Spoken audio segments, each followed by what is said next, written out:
Olá, pessoas. Sou eu, o Seth. E como muitos de vocês gostam desse tema, eu separei alguns relatos e hoje teremos uma coletânea de relatos sobre lobisomens. Então já deixem seu like e se inscrevam no canal. Isso ajuda muito a continuar trazendo seus relatos no canal. Se tiver algum relato, pode mandar nos comentários ou no e-mail na descrição do vídeo e serão contados aqui. Sem mais delongas, vamos para os relatos. Vou contar mais um relato de lobisomem que me enviaram.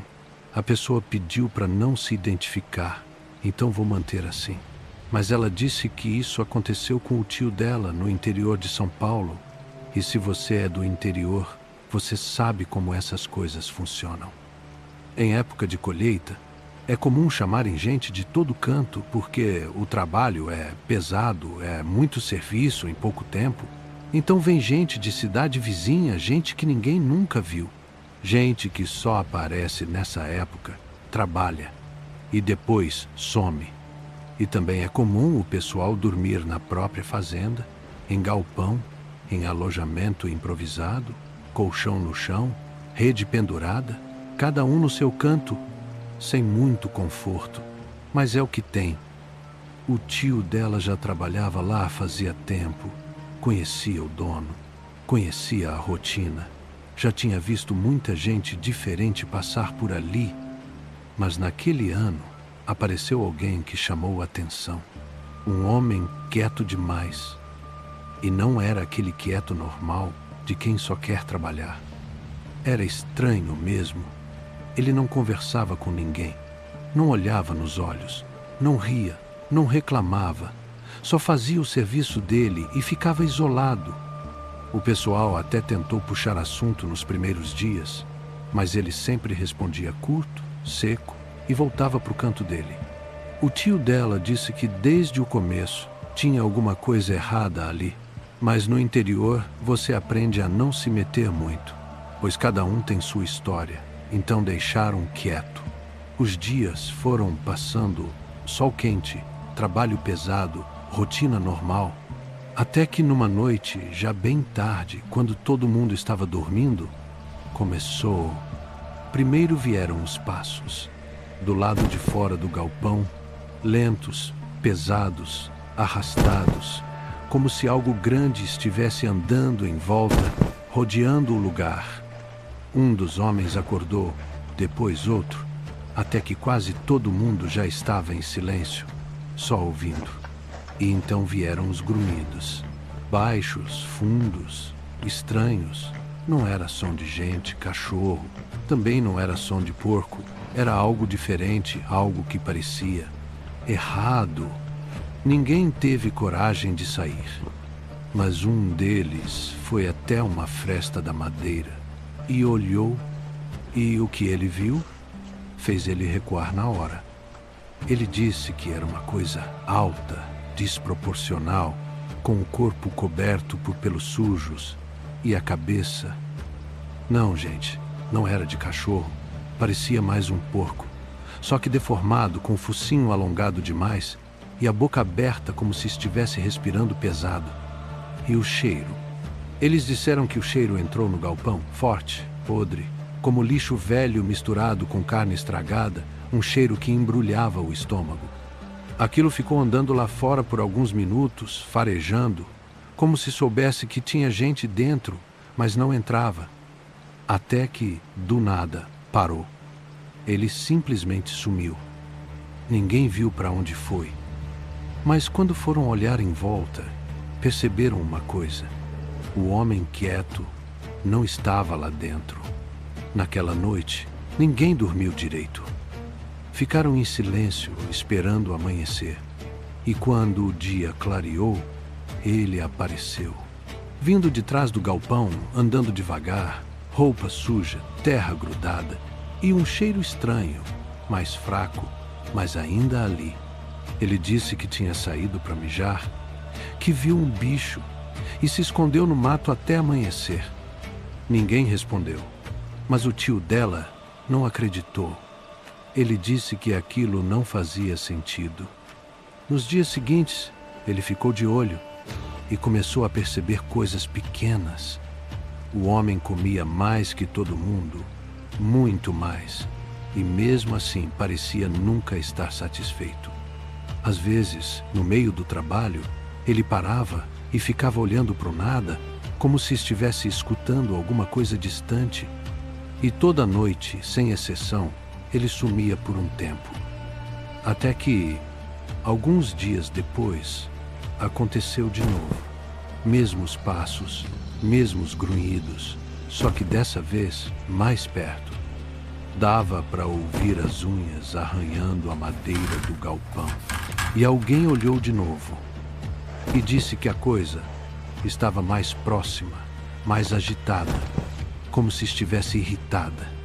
Mas o pior foi o som, porque dessa vez, no meio dos grunhidos, tinha algo diferente, quase como um riso.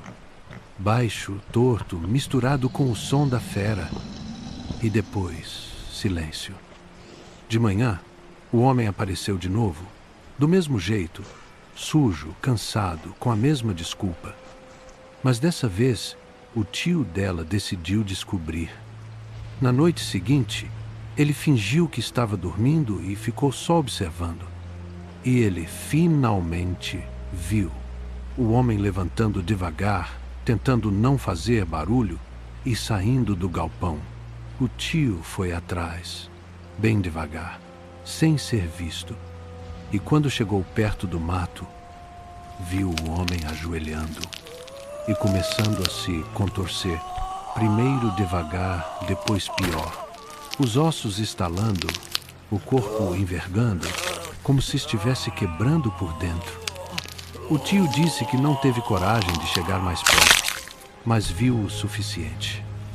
A pele parecia esticar, o corpo mudando de forma, crescendo e ficando disforme, e um barulho do inferno. O mesmo som da noite anterior, saindo da garganta dele. Ele voltou correndo para o galpão. Na manhã seguinte, o tio dessa pessoa não falou nada para ninguém.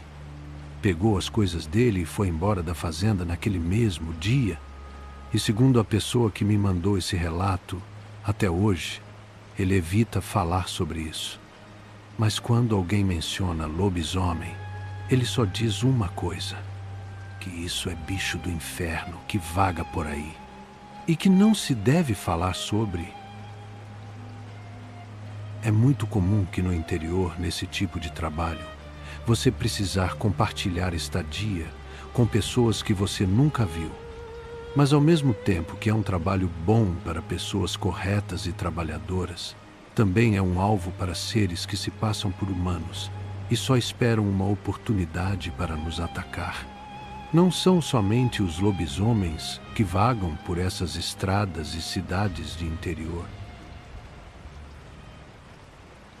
Eu vou contar outro relato que me enviaram. E dessa vez a pessoa disse que pode chamar ela de R, não é o nome verdadeiro, mas já serve para a gente entender a história. E segundo ela, isso aconteceu alguns anos atrás, quando ela ainda morava em uma cidade do interior, perto de São José do Rio Preto. E se você já morou em cidade assim, você sabe como é. Depois de certo horário, tudo fica vazio, as ruas ficam silenciosas e qualquer barulho diferente já chama atenção. Na época, o pai dela tinha um pequeno terreno nos fundos da casa, criava algumas galinhas, nada demais, coisa comum de interior, e todo dia, antes de dormir, ele sempre dava uma última olhada, só para garantir que estava tudo certo. Até que começaram a sumir galinhas, primeiro uma, depois duas, depois três. E não era roubo, porque não tinha sinal de invasão, cerca intacta, portão fechado e o pior, segundo ela, algumas vezes encontravam penas espalhadas e pedaços, como se tivesse sido arrancado com força. Não parecia coisa de cachorro, nem de outro animal comum. O pai dela achou estranho, mas no começo não deu muita atenção. Até que uma noite, ele decidiu ficar acordado. Apagou as luzes da casa Ficou só observando pela janela dos fundos, esperando. E por muito tempo, nada. Silêncio total. Até que ele ouviu um som no quintal. Como se algo estivesse pisando na terra, devagar, pesado, arrastado. Ele ficou imóvel, só olhando. E então viu uma sombra passando perto do galinheiro, alta demais para ser um animal comum e andando de um jeito estranho. Não era 4 patas, mas também não era um andar normal de gente. Era torto e irregular, como se não fosse acostumado a andar daquela forma. Ele não saiu. Só ficou observando, tentando entender o que era aquilo. E então veio o som. Um grunhido baixo, puxado, como se viesse de dentro do peito. E logo depois, o barulho das galinhas se agitando. Foi rápido, muito rápido. Quando ele criou coragem de acender a luz, já não tinha mais nada lá. Só silêncio. E no chão, mais penas. Na manhã seguinte, encontraram o que sobrou. E dessa vez foi pior. Tinha marca de arranhão na madeira do galinheiro. Marcas profundas, como se algo tivesse forçado a entrada, mesmo sem quebrar nada. Foi aí que ele decidiu falar com um vizinho mais velho, daqueles que já viram de tudo. E quando descreveu o que viu, o homem só ficou quieto por um tempo.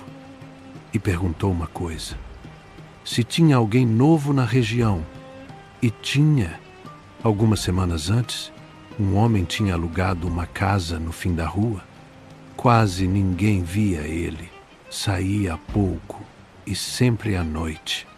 A partir daí, o pai dela começou a reparar e percebeu um padrão. Toda vez que algo sumia ou acontecia alguma coisa estranha, no dia seguinte, esse homem aparecia diferente.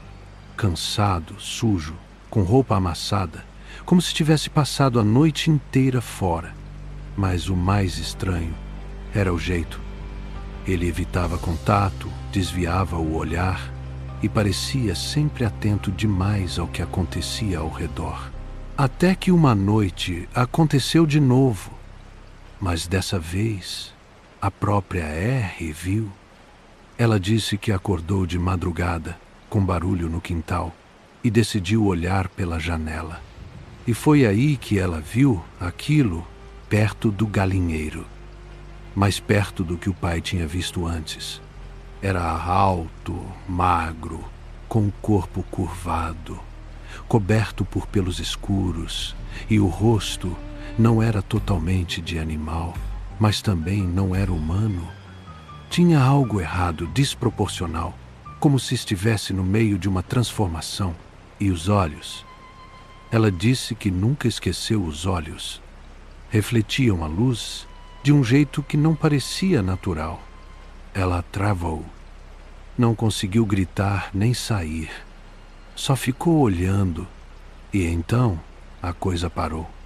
Como se tivesse sentido. Virou devagar na direção da casa. E por alguns segundos ficou encarando a janela. Direto, como se soubesse que tinha alguém ali. Depois saiu correndo. Rápido. Rápido demais. Sumiu na rua em poucos segundos.